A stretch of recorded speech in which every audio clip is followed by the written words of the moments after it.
Hello everybody, welcome back to Expedition Homestead. I hope you are having an incredible day.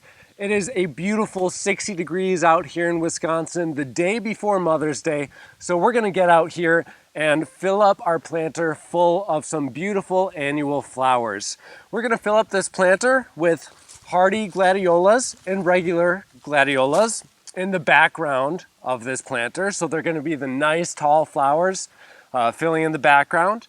In the foreground, we're going to be having Calla Lillies. And then off to each side, filling in the spaces around these other flowers, are going to be Caladiums. We have a couple of different varieties of each one. I'll be giving you a nice close-up shot of all of these varieties right now, and then later at the end of the video, I'll talk about the different varieties of annual and perennial flowers that will be growing later in the season. Then of course, we'll be planting these bulbs, and I'll show you a couple of different tricks that you're gonna wanna use and implement in your garden to make sure that these plants come up without any issue. There's just a couple of small things that we can do to make sure that they're nice and healthy and happy plants for us. Timestamps will be included for all of the stuff that we cover, so check that out if you want to jump to a specific section. With that being said, let's check out the varieties we're growing today. We've got these regular gladiolas here, which will be dug up and stored inside during the fall so they don't freeze because they're not going to make it over winter. I do have a video on my channel if you want to check that out. Very easy to do. But then I found these hardy gladiolas too, which I'm really excited for because it says they're hardy all the way down to zone 5. So we can grow these as perennials here in this garden. I don't know if they're biannuals, like if they're only gonna grow for a couple of years or what, but nonetheless, very excited for them. I think it's a cool thing to implement here in the garden. Okay, so those are our background plants. Our foreground plants, the classic, but you can't go wrong with them, Calla Lillies. And then to each side, these larger plants that will be growing are the Caladiums. We have two different varieties here. This one's got a nice pink color to it. This is a white queen, and then this is an Erin. So there's 12 bulbs in each of these packets. So, we're not gonna use all of these in here, so we're gonna have lots of other places to grow them as well. But this garden planter is definitely going to be filled up, to say the least. Before we go into actually planting these, I'm going to talk about a couple of tips that you guys are going to want to utilize in order to make this whole process a little bit easier and then a little bit more successful as well. You can use a all-purpose fertilizer if you would want to. Otherwise, there's a really great specific fertilizer to use for all sorts of bulbs, which is the bulb tone fertilizer. I will leave a link to the description below for this, as well as the auger. If you maybe have some trouble digging into the soil, or if you have some harder soil, you can always get a 3 or 4 inch auger for planting these deep down into the soil. Like these gladiolas here have to go 5 inches down. So some of us just might not have as easy of a time digging in. I'm gonna use this shovel because I've got really extremely soft soil here, really great soil. But in case you don't, an auger could come in handy. Again, I'll leave a link in the description below for that as well. Very useful for many different applications in the garden, even for weeding. If you got some nasty weeds, get a smaller auger and just drill that thing down there, rip that weed right out. It's a done deal. So now we are going to go through how to plant these different flowers, starting off with the gladiolas. These, like I just said, are planted at 5 inches deep. Now, since I do have two different kinds of gladiolas here, the hardy ones I want to keep in here throughout the winter, and then these ones I want to pull out for the winter, I am going to separate them half and half. So hopefully it doesn't look too weird being divided up like that, but I think they'll be just fine. Otherwise, you know what? I could also mark. Yeah, I changed my mind on the spot. I'm just gonna mark which one is which. I've got pictures of what they look like, so I know which ones are hardy and which ones aren't. And so during the fall months, when the fall starts, I will mark which ones are hardy and which ones aren't. That way I get a good identification and I don't store the wrong bulbs. Of course, I could dig up the hardy bulbs and store them over winter as well. They'd be just fine. but I'm really curious to see how well these do over winter. That's why I want to make sure that I keep these in the garden. So these are going to be planted at 5 inches deep, and these are going to be planted at 8 inches deep. So regular gladiolas, 8 inches, and these hardy gladiolas are going to be 5 inches deep. So when planting these, you want to take a look at the instructions and see how many bulbs that you can plant per square foot. For instance, these regular gladiolas are going to be 4 bulbs per square foot maximum. Now you can do less, you can do more if you would want to. And these hardy ones are going to be 12 bulbs per square foot. So you can get more of the hardy gladiolas than the non-hardy. But to plant these, it is quite simple. And then I'll talk about the application of your fertilizer as well. So we're gonna basically kind of circle out our spot that we want our gladiolas going in. Just a nice semicircle around here. That way I know to stay inside these bounds, and then the rest of it is going to be filled up with our other ones. So starting off with hardy gladiolas, I'm really just going to place these all about, maybe 4 to 6 inches away from each other.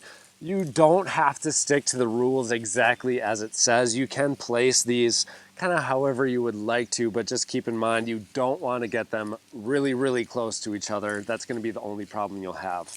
But feel free to space them out as you would like.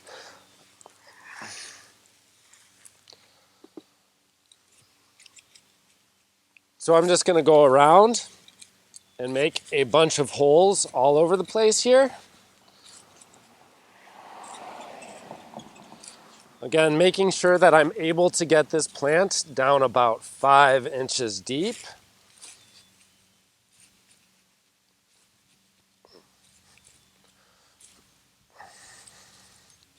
Okay, just like that. And so you could tell if I had an auger, I'd just be able to get everything down there in the soil very easily. And now what we would do at this point is if we had a fertilizer that's getting added to the soil, like the bulb tone, we would put in that fertilizer at the bottom of this hole, really. The fertilizer that I'm going to be using is a water-soluble fertilizer. So after I have all these planted, I'm gonna fill up a couple of gallons of water, dump in that water-soluble fertilizer. It's a 20-20-20 all-purpose fertilizer, and then water this entire bed, and that's how I'm gonna personally fertilize them myself. All right, so hardy gladiolas, 5 inches, here we go. That's gonna be just barely past my knuckles here, so I'm gonna stick them down as far as I can. Try and get them right side up, so you'll see there'll be a little pointed end. That is the side that is going to sprout, so if you can, try and get those upwards. If you can't figure out which side is up and down, they'll still probably grow okay, but it is much better to get them pointing upwards.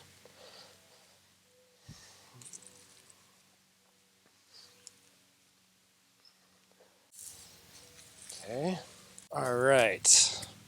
Those are all of the hardy gladiolas that we've got for this bed, and then we have a handful of other ones that we're going to be putting probably along the front of the house.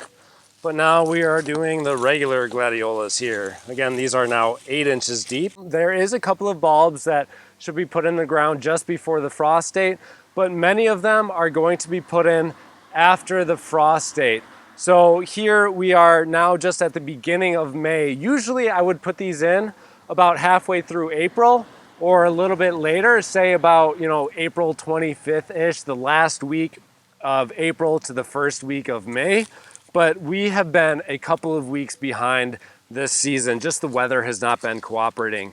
But just look at each of your bags or boxes, whatever your bulbs come into, and use that as a reference to know when to plant these. Really, all of the ones we're planting today should be planted around May. You can plant them as late as June if you would like to, but any later than June, like if you're into July, then they're gonna have a hard time growing fast enough and flowering before the weather is just not optimal for them. So May is really your best month here in Wisconsin.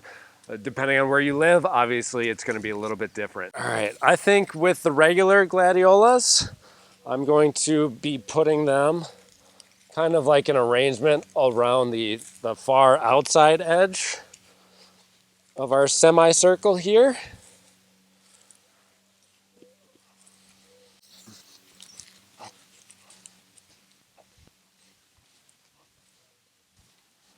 Okay, and then making one final mark where the outside of this is so that I don't go over it with our other plants. And then I'll kind of take some of our mulch and cover this up a little bit. That way I do continue to retain that moisture in the soil that I want to. All right, just like that. There's our boundaries, and we can plant our caladiums over here and calla lilies up in the front of right here. So next is going to be calla lilies. This bag has pink cloud calla lilies and wild salmon calla lilies. And this one is going to be berries and cream. These are all getting planted at about 4 inches deep. You know, I do really love planting flowers in the garden, especially perennials. Now, these are not perennial plants here, which is absolutely okay because they put a beautiful show out. But I just wanted to talk a little bit about flowers and perennials and stuff because I think that there's just this weird conception that a lot of guys don't like planting flowers or ornamental stuff like this in the garden. But for me, being out in the garden is just something more of like this meditative, peaceful time where I can reflect on what I'm doing. I can feel like I'm accomplishing something and growing something and building something. So that's a great way to get closer to God and closer in my spiritual life as well. So if you are into that kind of stuff, that is why I garden. So I absolutely love it. You know, yes, I'm a guy, and yes, I love planting flowers. I think it should be more accepted.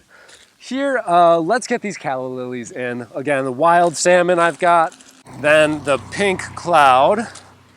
So we're gonna just do the same thing with these. I'll pull them out here. We've got 3 of those. Wow, these look like they're in great shape. Here they are. Perfect, absolutely perfect for planting. They're just sprouting up. We've got about 3/8 of an inch of growth right here. So it shouldn't be too long before these pop their heads out of the soil. Very exciting. If y'all enjoy the gardening videos with ornamentals and fruit trees and all that stuff instead of just the vegetables and instead of the indoor houseplants, which we do a lot during the winter months, let us know, you know, because I want to be able to provide you guys with the sort of content that you enjoy too. I want to know what kind of viewer I'm attracting, what sort of community we have. So if we can do more and more of this stuff, I am all about that as well. I've also thought about doing some experimentation with growing these flowers and everything over winter downstairs to see what sort of stuff we can grow indoors because I don't see a lot of people growing flowers indoors. So it would be a great way, again, for me to exercise different spiritual practices while I'm indoors growing these flowers. It's kind of hard sometimes to talk and plant at the same time. Usually it's a quiet little peaceful time. But I will tell you a little bit about this planter if you're not familiar with how we made this. I have a nice topsoil that we got from a company out in the Oak Creek area, actually. It's an organic soil that we use to fill all of our raised beds. But beneath this soil is a bunch of logs that are about anywhere from 2 inches in diameter to 4.5, 5 inches in diameter. So we filled up, you know, the top 5 inches of this bed here with those logs so we didn't have to use as much soil. And then it also provides a nice base for the mycorrhizal fungi to grow over time. And those logs are going to be breaking down, creating a living soil that in turn feeds our plants. Something else that a lot of people have misconceptions about is how we really create true fertilizer transfer and nutrient transfer for our plants. Most of that is completely dependent upon the type of bacteria and fungi that is growing in the soil. If we don't have fungi growing, then I ain't gonna be a fun guy. My flowers ain't gonna make a fun guy out of me because they're not gonna grow as well either. But if we have a nice strong colony of mycorrhizal fungi growing in the soil and living in the soil, that's going to create a transportation path of all of these nutrients for the flowers that they're asking for. It will give the flowers what they're asking for. We can't just dump a bunch of fertilizer and compost in the soil and expect it to go right to the plants. We have to understand that there's so much more to this process than just putting in raw fertilizers. So that's why on this channel, I strongly emphasize mycorrhizal fungi whenever I'm growing anything, no matter what it is. It could be fruit trees, it could be flowers like this, it could be perennials, it could be vegetables. All of that stuff needs mycorrhizal fungi in the soil to be growing. All right, then I might as well use all of the little wood shavings that they had in here. Those will break down really quickly because they're pretty fine shavings here. So that'll provide some nice food down the line for the plants. I am always a fan of utilizing whatever resources we have on hand. As a matter of fact, all of the wood chips that we use in our garden, if you haven't seen our vegetable garden out back, it is absolutely covered with wood chips. Like everything around my raised beds is all wood chips. I've got about 1.5 inches of wood chips on top of my vegetable beds as well. So I get all of these wood chips from the city. If your city has some sort of a mulching program, usually you can call them, call the Public Works Department and see if they will drop off a load of the mulched up trees or brush that is picked up from the side of the road.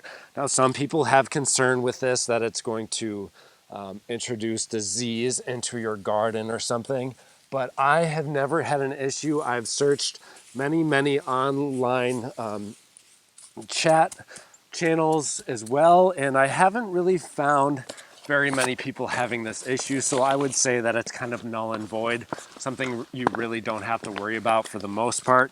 And it's a great way to get free wood chips, high quality. Again, at some point, this is going to turn into fertilizer for your soil.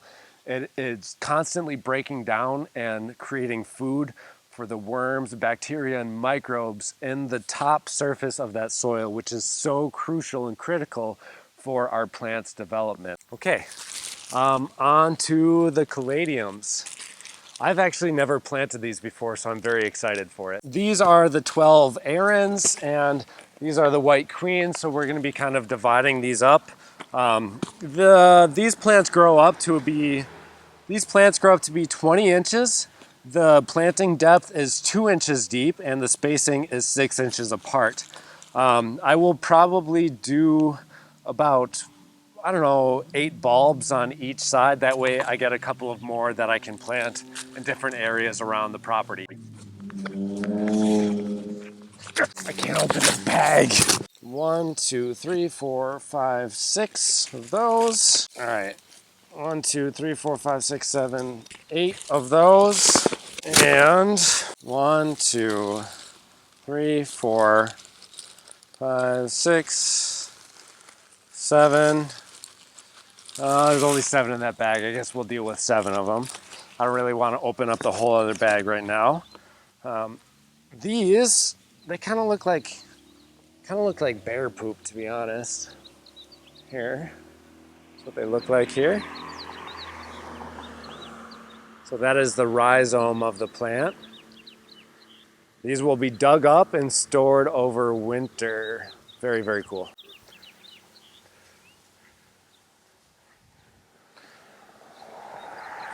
Hi! Hi! Say hi! Say hi, Daddy. Hi, hi, hi. Hi, hi, hi. How's it going? Good. I will probably also fill in some like other areas with some perennial ground covers or sedums or something like that. As the bulbs grow up, that way I can fill in the spaces. I'm not going to do it right now. I want to let the bulbs grow up first, but just to give you an idea of the different stuff that we're planting here. I forgot already how deep I need to plant these. Okay, yeah, 6 inches. So that's just about the depth of this. So I'll put it in, pull the shovel over, pop it in. 1, then we'll use a different kind. 2, 3, 4, 5, 6, 7, 8. 8 on that side, and then the rest will go on this side. 1, 2, 3, 4, 5, 6, 7, 8. Make sure you pull that mulch back over the soil so you can maintain those moisture levels. Very important. Okay, awesome. Now we're going to get our fertilizer ready and water this whole thing down. I'll show you what fertilizer I'm using today. This is Jack's classic all-purpose fertilizer. I don't have any sort of bias towards this whatsoever. It's just what they had at the garden center over in Bayside. Yeah, it's good stuff. I used it last year, love it. Again, this is just water soluble, so this gets added to the water that I'm about to put all over this garden bed. Okay, this fertilizer is at a ratio of 1 tablespoon per gallon of water. So I'll just take it, get it all out in there. And then I've got right here. I'll probably put 2 of these on here. Stir it up a little bit.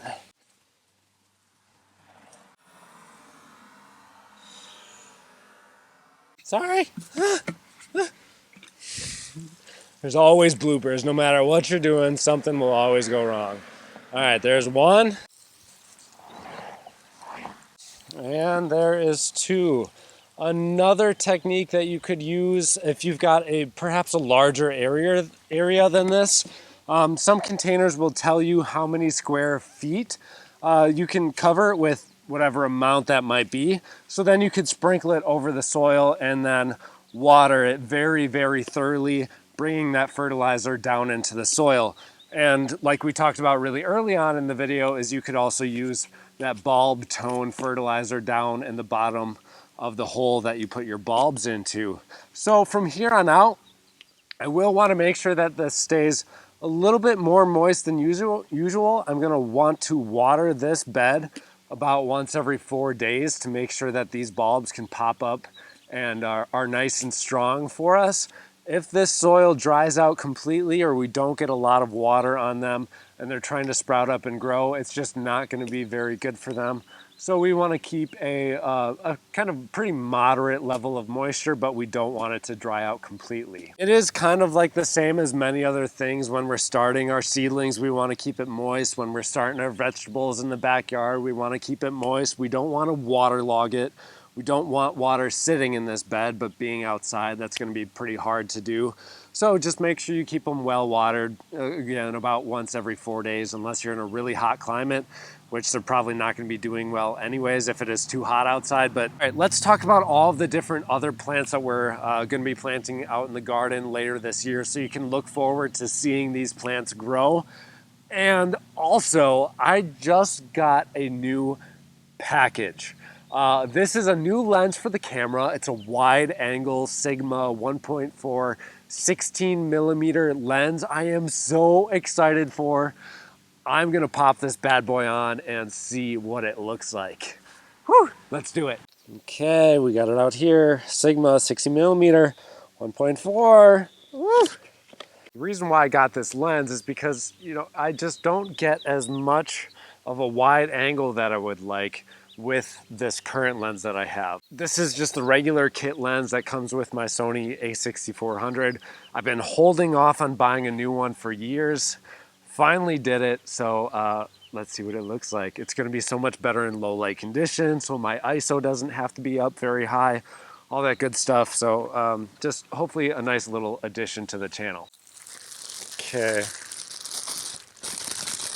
I'm gonna touch this thing with my dirty hands and all. No, I'm not gonna get over here with my dirty hands, but this thing's gonna get pretty dirty eventually. So here it is.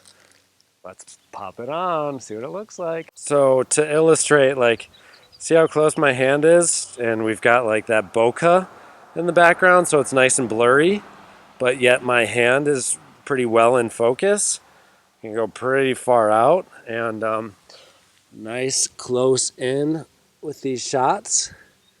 That is what we want to give you all on this channel. That's what we're achieving with this lens. Awesome. All right.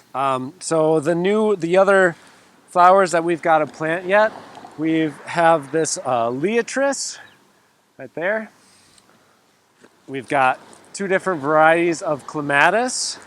One, two. We've got a purple one and a more pink, like violet colored one.